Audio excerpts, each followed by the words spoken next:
Hey guys, so if you have the issue with the Amazfit T Rex no charging, there are things that you can try. Maybe it's going to fix the issue. So first, you can like wiggle and push the watch on charge plate to make sure there is a good connection.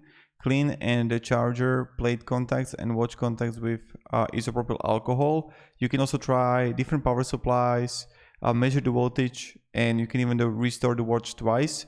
And now you can even like try to do the factory reset, and maybe it's going to help. So these are the things that you can try to do. If it's not going to work out, then it's like this is faulty product, and you have to actually get like a replacement and out of warranty, because there can be just like issue with it. So these are the things that you can try to do. Maybe it's going to help to fix the issue. I hope it does. So thank you very much for watching, and have a great day and goodbye.